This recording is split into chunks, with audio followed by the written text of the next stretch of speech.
Hi, my name is Marine Captain Brian Donlin, and I'm one of 2 finalists for the Outdoor Life Battle Lines Essay Contest. I've been up here in northern British Columbia in the Prophet-Musker region, hunting for moose. As you can see, yesterday being socked in with the fog, it's now turned to a heavy rain. We went out this morning in a wintry mix, some snowstorm coming down on us. Saw a couple elk, a lot of moose sign, some prints of some big, like an 8-foot grizzly bear up there. We're watching area with a mineral lick in some low country, trying to see if a moose will stand up after 2 days of sitting in the cold. So we're gonna make ourselves some lunch while we're on the mountain here. It's been raining non-stop for about 2 days, so it's pretty hard to find good wood. And I built a little reflector here out of a couple of logs. That'll just help to keep the heat in and reflect the heat towards us where we're gonna have our sausages.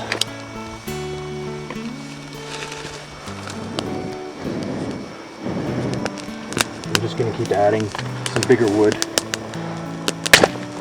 and let it burn down so we can get some good hot coals so we can roast our smokies and have a nice hot lunch on this cold, dreary day.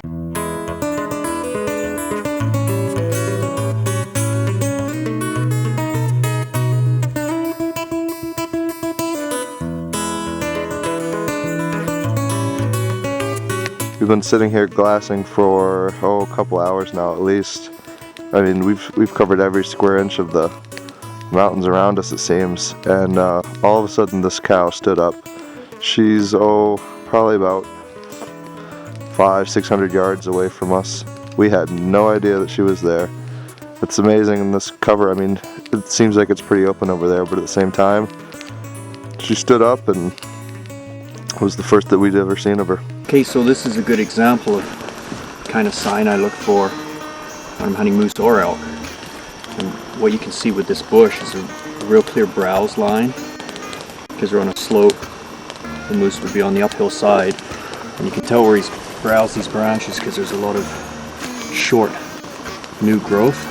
They like just the new growth from this year, so they'll keep nibbling that off, and then it'll keep growing back year after year because they keep biting it off the short.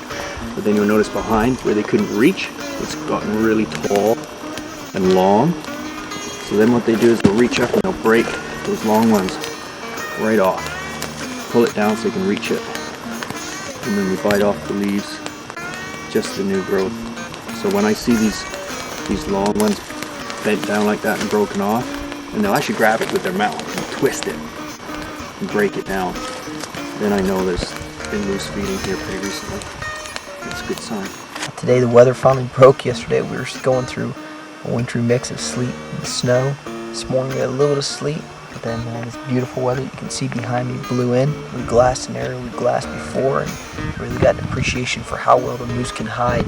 Glassed an area for about 2 hours, and then out of nowhere 5 of them stand up and just start making their way up the finger. We're now in a different part. We're watching a valley down here with a pasture and a small pool in it until the sun goes down. Hope we find something for tomorrow. Just to give you an idea how crazy the weather has been here this week in the Muskwa region of BC. It is bright sunshine, there's the rainbow, and yes, that you hear is hail.